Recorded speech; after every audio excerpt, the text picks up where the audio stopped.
নমস্কাৰ আপোনালোকক মোৰ ইউটিউব চেনেল ডিভাইন লাইফত মালিকক পঢ়াশালি আপোনালোকৰ বাবে ৰিডিং কৰিবলৈ ওলাইছোঁ যিখিনি মিলে আপোনাক আৰু নিমিলাখিনি আজি চাওঁ ভগৱানে আপোনাৰ বাবে কি দিছে আপুনি কি কৰিব লাগে আপোনাৰ বাবে কি ভাল হ'ব বা আপুনি কি জনাটো দৰকাৰ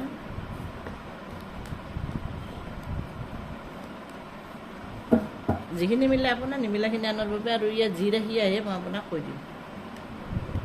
কিছুমানক মানে ৰাশিটো জানিব খোজে সেইকাৰণে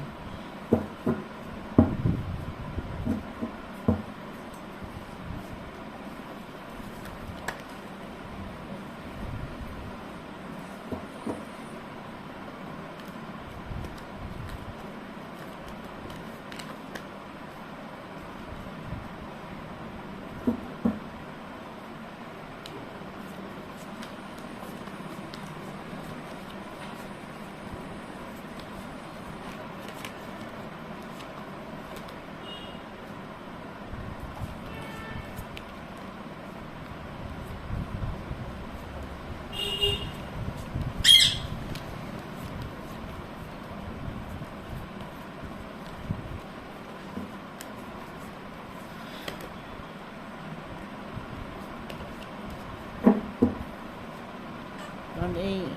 হাৰমিটখন কি হৈছে তাৰ বাবে মই সন্মুখাই চাওঁ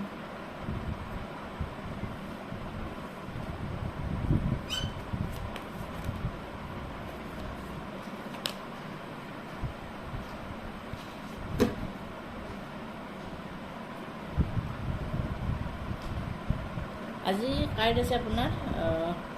কুইন অফ ওৱান্স আছে টু অফ সৰ্ডছ আছে পেণ্টিকেল আছে পেজ অফ পেণ্টিকেল আছে কিং অফ পেণ্টিকেলছ আছে দি হাৰ্ডমিট আছে টেন অফ পেণ্টিকেল আছে আৰু ইয়াত আছে হুইল অফ ফৰ্চুন আজি ৰাশি আছে আপোনাৰ কুম্ভ ৰাশি আছে তুলা ৰাশি আছে মিথুন ৰাশি আছে মকৰ ৰাশি আছে বৃষ ৰাশি আছে কন্যা ৰাশি আছে ধনু ৰাশি আছে সিংহ ৰাশি আছে আৰু মেষ ৰাশি আছে আজি একোটা আছে ৰাশি আৰু এনে হ'ব পাৰে যে মানে আপুনি তাৰমানে এতিয়া নিজৰ বাবে কাম আৰম্ভণি কৰিছে আপুনি এতিয়া নিজক মানে প্ৰস্তুত কৰিছে আপুনি কি কৰিব বা কি নকৰিব সেইটো আপুনি জানে আৰু আপুনি যিটো কাম আৰম্ভণি কৰিছে হয়তো আপোনাৰ জীৱনত এতিয়া পৰা হয়তো খুব আপোনাৰ জীৱনত উন্নতি কৰিব আপুনি খুব সুন্দৰ হ'ব আপোনাৰ আৰু আপুনি হয়তো এতিয়া এনেকুৱা যে আপোনাক তাৰমানে যি লাগে আপুনি সেইটো মানে ভগৱানে আপোনাক দিব এট্ৰেক্ট কৰিব আপুনি আৰু হয়তো এনে হ'ব যে আপুনি মানে যিয়ে কাম নকৰক যদি আপুনি শিক্ষাও লৈ আছে শিক্ষাৰ্থী হয় ষ্টুডেণ্ট হয় তাতো আপোনাৰ ৰিজাল্ট ভাল হ'ব আৰু সুন্দৰ হ'ব আৰু আপুনি মানে আপুনি কামত আপুনি সাফল্য লাভ কৰিব আৰু কোনোবাই আপোনাক লক্ষ্য কৰি আছে মানে আপোনাক হয়তো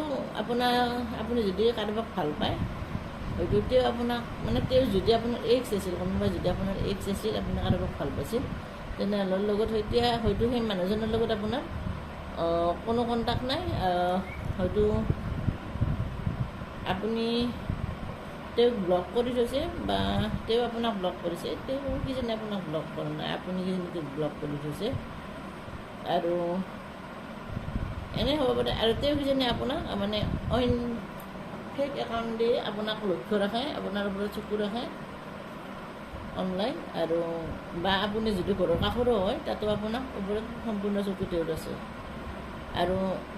আপুনি হয়তো কিবা এটা বিষয়ত কষ্ট পাব আৰু আপুনি হয়তো কিবা এটা মনত হঠাৎ দুই এদিনৰ ভিতৰত হয়তো আপোনাৰ মনত খুব বেয়া লাগিব খুব কষ্ট পাব আপুনি আৰু আপোনাৰ অলপমান মনত দুশ্চিন্তা আহিব পাৰে আৰু কিবা এটা বিষয়ত আপুনি অলপ দুখ পাব পাৰে গতিকে অলপমান সাৱধান হ'ব আৰু মানে এনেকুৱা এইটো মানে এনেকুৱা সেই এটা মানে যিহেতু দুখ এটা আপোনাৰ আহিছে এইটো আপোনাৰ দুখ হ'ব পাৰে হয়তো আপুনি যাক ভাল পাইছিল তেওঁৰ বাবে হ'ব পাৰে কাৰণ হয়তো আপুনি তেওঁক বহুত ভাল পাইছিল তেওঁ আপোনাক বিশ্বাসঘাতকতা কৰিলে আপুনি যদিও মানে আপুনি জীৱনত আৰম্ভণি কৰিছে নতুনকৈ তেওঁৰ অবিহনে আপুনি আৰম্ভণি কৰিছে আপুনি এতিয়া শিকিব পাৰিছে অকলে যুঁজিবলৈ শিকিছে জীয়াই থাকিবলৈ শিকিছে আপুনি আৰু এতিয়া আপুনি যিটো মানে উপাৰ্জন কৰিব আপুনি ইনকাম কৰিব তাৰ বাবে আপুনি কষ্ট কৰিব লগা হৈছে আৰু আপুনি বৰ্তমান কষ্ট কৰিছেই আৰু তাত আপুনি যিটো সপোন দেখিছে তাত আপুনি সফল হ'ব আৰু যিটো আপোনাৰ বৰ্তমান এটা দুখ এটা আহি আছে এইটো দুখ আপোনাৰ হয়তো এই মে' মাহৰ হয়তো আপোনাৰ ধৰক আজি 13 তাৰিখ মে'ৰ, গতিকে 13 তাৰিখৰ পৰা আপোনাৰ মে' মাহৰ লাষ্ট উইক নহওঁতে কিজানি আপোনাৰ মানে এনেকুৱা কিবা এটা দুখ আপুনি পাব বা আপোনাৰ অনুভৱ হ'ব বা আপুনি হয়তো সেই মানুহজনক দেখা পাব বা আপুনি তেওঁৰ কথা শুনিব আনৰ মুখত বা তেওঁ যদি মানে আনৰ লগত আছে সেইটো কথা আপুনি জানিব পাৰিব বা হয়তো এনেকুৱা কিবা এটা চিটুৱেশ্যন হ'ব আপোনাৰ লগত যাৰ বাবে আপুনি দুখ পাব আৰু সেই মানুহজনৰ বাবে আপুনি দুখ পাব আৰু বৰ্তমান যিহেতু আপুনি এৰিব পাৰিছে গতিকে ভগৱানে বিচাৰিছে যে আপুনি এতিয়াতে সম্পূৰ্ণকৈ এৰক, সম্পূৰ্ণকৈ ত্যাগ কৰক, তেওঁৰ চিন্তা বাদ দিয়ক আৰু আপুনি এতিয়া অকলে জীয়াই থাকিবলৈ শিকক কাৰণ আপোনাৰ বাবে ভগৱানে নতুন মানুহ আপোনাৰ জীৱনত দিব যিটো আপুনি বিচাৰে মানে সুন্দৰ হ'ব হয়তো তেওঁ আপোনাক বিশ্বাসঘাতকতা কেতিয়াও নকৰিব তেনেকুৱা মানুহ আপোনাৰ জীৱনত আহিব কিন্তু আপুনি প্ৰথমতে এইখিনি শেষ কৰি ল'ব লাগিব যদি আপুনি শেষ নকৰে তেনেহ'লে কেনেকৈ আপুনি পাব প্ৰথমে আপুনি সেইটো শেষ কৰি ল'ব লাগিব আপোনাৰ যদি মাইণ্ডত আছে তেওঁ আপোনাৰ মাইণ্ডতে আছে তেওঁ হৃদয়ত নাই কাৰণ যিটো আপোনাক কষ্ট দিছে তাৰপিছত যেতিয়া আপোনাৰ হৃদয়ত সেই স্থান দখল কৰিব পাৰিব সেইটো মানে সম্ভাৱনা খুব কম আছে গতিকে সেনেকুৱা সম্ভাৱনা মোক দেখাও নাই ভগৱানে কাৰ্ডতো দিয়া নাই মোক গতিকে আপুনি এতিয়া নিজৰ কাৰণে ব্যস্ত নিজক লৈ আপুনি সুখী হ'ব পাৰিব আৰু নিজৰ কাৰণে কাম কৰিব পাৰিব আৰু আপোনাৰ সুন্দৰ ফেমিলি হ'ব এটা সুখী ফেমিলি হ'ব আৰু আপুনি যদি তাৰমানে কিবা এটা শিকিছে আপুনি জানিছে তেনেহ'লে হয়তো সেই জ্ঞান আপুনি আনকো দিয়া উচিত য'ত তাৰমানে আপোনাৰো মানে ভাল হ'ব বা আন এজনে হয়তো কিবা শিকিব পাৰিব যদি আপুনি ষ্টুডেণ্ট হয় যদি আপুনি কিবা অলপ জানে তেওঁ আপোনাৰ যদি কোনোবা অলপ এনেকুৱা আছে যে আপুনি অলপ শিকাই দিলে হয়তো তেওঁ ভাল হ'ব এনেকুৱা মানুহকো আপুনি হেল্প কৰিব পাৰে বা আপুনি হয়তো ক'ৰবাত যাব পাৰে আপোনাৰ জীৱনৰ যিটো দুখৰ মানে কাৰক আছিল যিটো আপুনি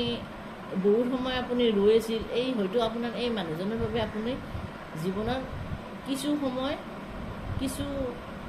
সময় হয়তো নষ্ট কৰিছে হয়তো তেওঁৰ ওপৰত এনেই মানে বহুতখিনি কৰিছে আৰু সেই সময়খিনি আপুনি ঘূৰাই নাপায় গতিকে যিটো আপোনাৰ জীৱনত কষ্ট হৈছিল সেইটো গ'ল এতিয়া আৰু ধৰক আজিৰ পৰা বা আপোনাৰ এই আজিৰ পৰাই ধৰক তেনেহ'লে আপুনি যে এতিয়াৰ মানে এই আপোনাৰ মই কৈছোঁ আপোনাৰ এপ্ৰিলৰ পৰা এই 2023 এপ্ৰিলৰ পৰা আপোনাৰ যিমান প্ৰথমতে কষ্ট হৈছিল তাতকৈ বহুতখিনি কমিছে যদি আপুনি অনুভৱ কৰা নাই তেনেহ'লে হয়তো মোৰ কথাখিনি শুনি কিনে আপুনি চিন্তা কৰিব তাৰপিছত আপুনি জানিব যে আপুনি বহুতখিনি আপোনাৰ জীৱনত পৰিৱৰ্তন ভগৱানে আনি দিছে আৰু আপুনি মানে বহুতখিনি উন্নতি কৰিব পাৰিছে আৰু আপুনি এতিয়া তাৰমানে আগতকৈ বহুতখিনি মানে মানুহৰ বিষয়ে জানিব পাৰিছে বা আপুনি কাক বিশ্বাস কৰিব লাগে কাক নালাগে সেইটো আপুনি জানিছে মুঠতে আপোনাৰ জীৱনত এটা ধুনীয়া অভিজ্ঞতা ভগৱানে আপোনাক দিছে আৰু যিটো হয়তো আপোনাৰ বাবে খুব দৰকাৰ আছিল সেইকাৰণে ভগৱানে হয়তো আপোনাক এনেকুৱা এটা কষ্ট এটা দিছে যাৰ বাবে আপুনি এটা নতুন এটা লেচন এটা আপুনি জীৱনত শিকিলে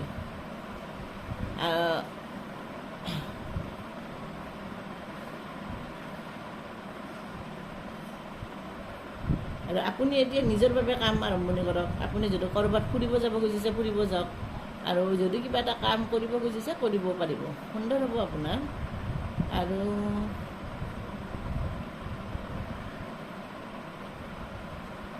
দুশ্চিন্তাটো বাদ দিয়ক আৰু মই এটা আপোনাৰ বাবে চাই দিছোঁ গাইডেঞ্চ হিচাপে চাইছোঁ গতিকে এইখিনি আপোনাৰ জীৱনত আহি আছে গতিকে মই ভাবিছোঁ যে আপোনাৰ 13 তাৰিখৰ পৰাই 26-27 মানলৈ হয়তো আপুনি কিবা এটা দুখ পাব বা আপুনি অনুভৱ কৰিব আৰু সেইটোৰ পৰা আপুনি ওলাব লাগিব পাৰিব হয়তো অলপ কষ্ট হ'ব আপোনাৰ বা আপুনি সেই মানুহজনক দেখিব আপুনি বা আপুনি লগ পাব বা হয়তো তেওঁ আপোনাক মেছেজ কৰিব বা কিবা কৰিব যাৰ বাবে হয়তো আপুনি আৰু পুনৰ সেনেকুৱা এটা কষ্ট এটা বিষ এটা দুখ এটা অনুভৱ কৰিব আপোনাৰ মানে ভগৱানে কৈছে যে আপুনি এতিয়া নিজৰ কাৰণে কাম কৰক আৰু যিখিনি মানে দুখ আছিল কষ্ট পাইছে আপুনি সেইখিনি মানে আপুনি হঠাৎ মানে এৰিব নোৱাৰে, কিন্তু ভগৱানৰ ওচৰত আপুনি সমৰ্পণ কৰক, ভগৱানে আপোনাক তাৰ পৰা উলিয়াব। আপুনি জীৱনত কিবা এটা দুখ এটা যেন আহি আছে এনেকুৱা লাগিছে, গতিকে অলপ সাৱধান হ'ব। কোনো মানুহক আপুনি মানে সহজত বিশ্বাস নকৰিব, কোনো ক্ষেত্ৰতে নকৰিব, আৰু টকা পইচাৰ ক্ষেত্ৰতো নকৰিব। আৰু যদি আপুনি কোনো মানে কিবা আপুনি কাম যদি পাৰ্টনাৰশ্বিপত কৰি আছে তেনেহ'লে তাতো আপুনি এতিয়া অলপ চাই চিতি মানে ইনভেষ্ট কৰিব। আৰু যদি আপুনি শিক্ষাৰ্থী হয় তাতো আপুনি অলপ চাই চিতি মানে ইনভেষ্ট কৰিব। মানে আপোনাক ভগৱানে এতিয়া অলপ চাই ল'ব দিছে নিজৰ বাবে, তাৰপিছতহে আপোনাক আৰম্ভণি কৰিব দিছে। অৰ্থাৎ আপোনাৰ জীৱনত কিবা এটা আৰু এনেকুৱা বিপদজনক ঘটনা কিবা এটা হ'ব পাৰে আপোনাৰ, গতিকে অলপ সাৱধান হ'ব। আজি মোৰ ৰিডিং আপোনাৰ বাবে এইখিনি আছিল। মোৰ ৰিডিং আপোনাৰ লগত কিমানখিনি মিলিছে কমেণ্ট কৰি জনাব, লাইক কৰিব, শ্বেয়াৰ কৰিব, ছাবস্ক্ৰাইব কৰিব আৰু বেল আইকন প্ৰেছ কৰিব। এতিয়া মই ৰাখিছোঁ, থেংক ইউ।